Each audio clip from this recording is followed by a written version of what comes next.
O nivolumab é um medicamento que possui registro sanitário já há bastante tempo. Ele possui, então, a indicação pela Anvisa de sua eficiência, mas muitas vezes operadoras de planos de saúde costumam recusar o fornecimento de nivolumab. Qual será que é a regra para a cobertura de nivolumab? O que será que uma operadora de plano de saúde costuma olhar e o que diz a lei a respeito disso? Eu sou Elton Fernandes, eu sou advogado especialista em plano de saúde, professor de pós-graduação em importantes instituições da área e autor de livro jurídico. Hoje eu vou tentar desmistificar um pouco para vocês sobre as regras do setor dos planos de saúde.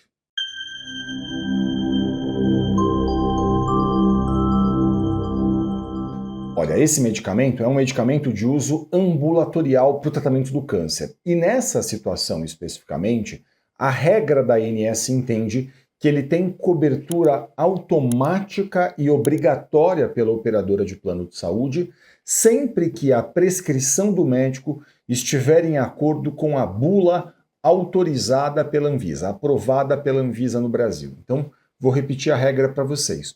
O que entende a ANS nesses casos desse medicamento especificamente é que se a prescrição médica foi feita exatamente em acordo com a bula, a cobertura pela operadora de plano de saúde deve ser obrigatória, ok? Isso é o que entende a regra da ANS. E, portanto, em que situações a operadora de plano de saúde costuma recusar esse tipo de tratamento? Ela costuma recusar esse tipo de tratamento naquelas situações, então, em que a indicação do médico não está estritamente em acordo com a bula. E aí alguém pode me dizer assim, mas por que o médico faria uma indicação que não está em acordo com a bula? Isso é absolutamente natural. Por quê?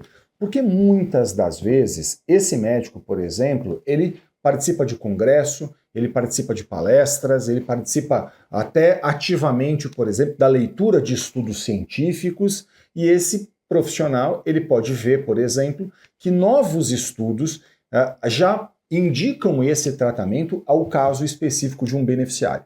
E aí ele faz o quê? Ele, se aproveitando desse conhecimento que a ciência já concedeu a ele se apoderando desse conhecimento, então, ele às vezes viu um congresso da ASCO nos Estados Unidos, que é o maior congresso de todo o mundo, oncológico, né, o maior congresso oncológico de todo o mundo, ele pode ir lá e fazer o quê então? Ele pode ir lá e falar assim, vou fazer a prescrição a esse paciente, mesmo não estando em acordo com a bula autorizada pela Anvisa. Isso é um erro? Em hipótese alguma. Se ele está se baseando na ciência, não tem erro nenhum da parte do profissional. Um médico não se pauta propriamente pela bula aprovada pela Anvisa. Ele se pauta pela ciência, ele se guia por esses indicadores todos que a ciência baliza a ele.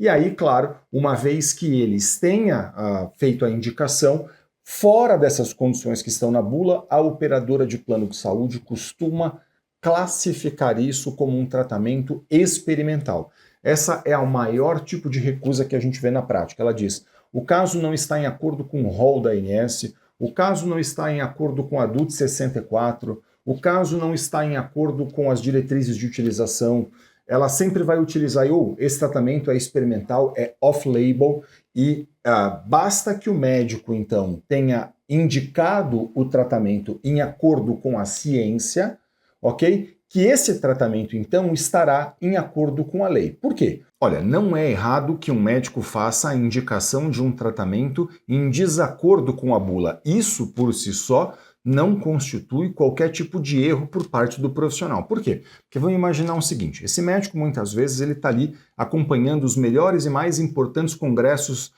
sobre a oncologia. Ele está participando, então, de congressos dentro da ASCO, lá nos Estados Unidos, que é feito anualmente, ele está vendo as publicações científicas de estudos que vão saindo, e aí ele tem uma bula que está aqui aprovada, mas que está defasada, por exemplo, né, à luz do que a ciência já produziu, à luz daquilo que a ciência já está indicando. O que ele faz? Veja, o médico se pauta pela ciência, é isso que ele tem que fazer. Esse é o cotidiano do exercício da profissão dele. Então, nesse caso, é muito comum que o médico faça a indicação desse tratamento. É muito comum que ele olhe para esses estudos científicos e faça a indicação que, nesse momento, está até em desacordo com a bula aprovada pela Anvisa, mas está em acordo com a ciência, está em acordo então com tudo aquilo que a ciência está dizendo para ele.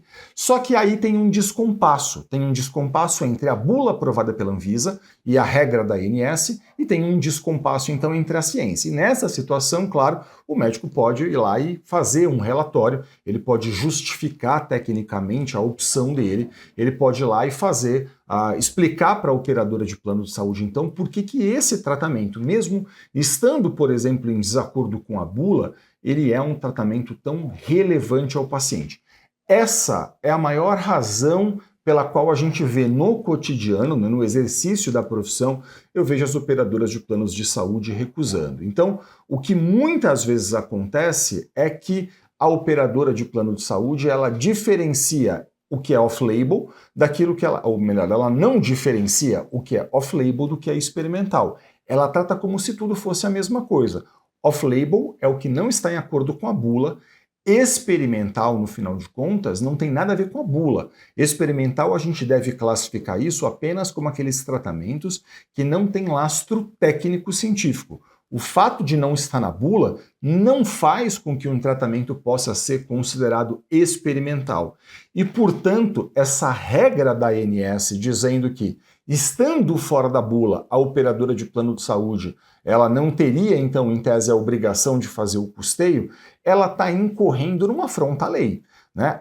Essa regra da ANS, ela é uma regra hierarquicamente inferior à lei. E sempre que houver uma contrariedade entre a regra da ANS e a lei, vale o que na prática? Vale a lei e não a regra da ANS. Nessa situação, um advogado especialista em plano de saúde vai poder analisar o seu caso e ele vai poder, então, a partir dessa análise, entender o seguinte: se está em acordo com a regra da ANS, ele pode, ele mesmo, inclusive, ajudar você a formalizar a reclamação dentro da ANS. Essa é uma prerrogativa que o advogado tem, que esse profissional possui.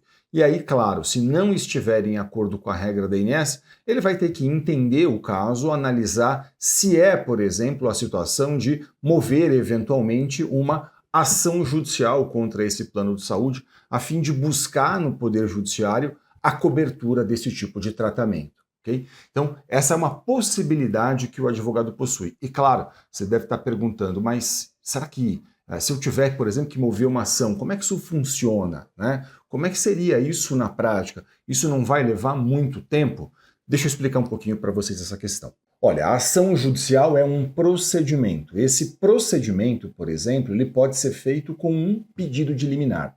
O que é um pedido de liminar? Né? Um pedido de liminar é um requerimento que você faz a um juiz pedindo que ele determine desde logo, desde o começo do processo, o fornecimento do tratamento que aquela pessoa precisa.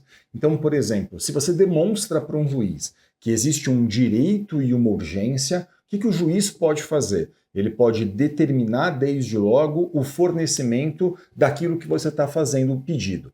Então, ele olha para o caso, ele sabe que um processo vai ser longo, e bem porque o juiz sabe que um processo vai ser longo, muitas vezes ele vai poder dizer o quê? Olha, estou entendendo que nesse caso, esse beneficiário aqui ele não pode esperar o final do processo para poder usufruir desse direito. Então, entendendo que existe direito e que existe urgência, ele pode, então, determinar essa liminar. Ele pode conceder essa ordem liminar a fim de que a pessoa possa usufruir desse direito logo no começo do processo. Ele pode fazer isso a qualquer momento. A qualquer momento da ação judicial, mas é mais comum, por exemplo, que haja essa análise desde logo, desde o começo, a fim de que, demonstrando que existe direito, demonstrando que existe urgência, que seu caso está em acordo com a lei, que o relatório médico faz a indicação clara de que há uma urgência, de que o caso está em acordo com a ciência, por exemplo, ele possa, então, fazer a determinação disso. E note, esse processo hoje, em todo o Brasil, é inteiramente eletrônico. Então, assim, do Oiapoque ao Chuí, não importa onde você esteja, um processo judicial é inteiramente eletrônico. Imagina que você mora na cidade de São Paulo e você vai conversar com um advogado de São Paulo. Esse profissional vai mover uma ação judicial eletrônica. Hoje existem até audiências que são feitas de forma eletrônica, embora nesses processos especificamente que envolvem plano de saúde, é incomum que haja a necessidade de uma audiência. Pode haver a necessidade de outras questões, outras provas dentro do processo, mas audiência, participação de audiência, não. Em geral, isso não é feito, mas, claro, é sempre muito importante que você converse com um profissional especialista em plano de saúde, a fim de que esse profissional possa analisar as particularidades do seu caso, entender se cabe ou não, qual o caminho vai percorrer, se entender que cabe, e esse profissional vai poder orientar você em acordo com as especificidades do seu caso. Você vai poder dizer para mim eventualmente, mas eu não conheço ninguém que seja especialista nisso. Veja, deixa eu falar uma coisa para vocês.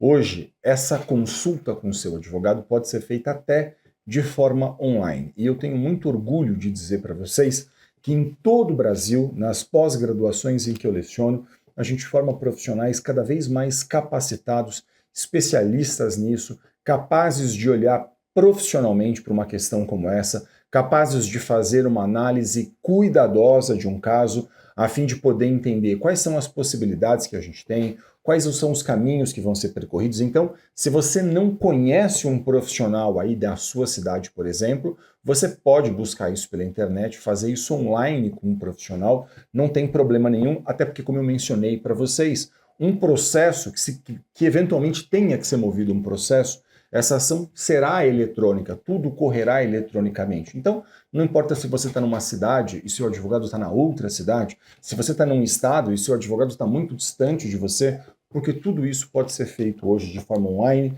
e eu tenho muito orgulho de poder dizer que em todo o Brasil a gente forma nas pós-graduações em que eu leciono profissionais muitíssimo capacitados para lidar com esse tipo de questão. Então, eu sugiro muito que você converse sempre com profissionais especialistas nesse tema.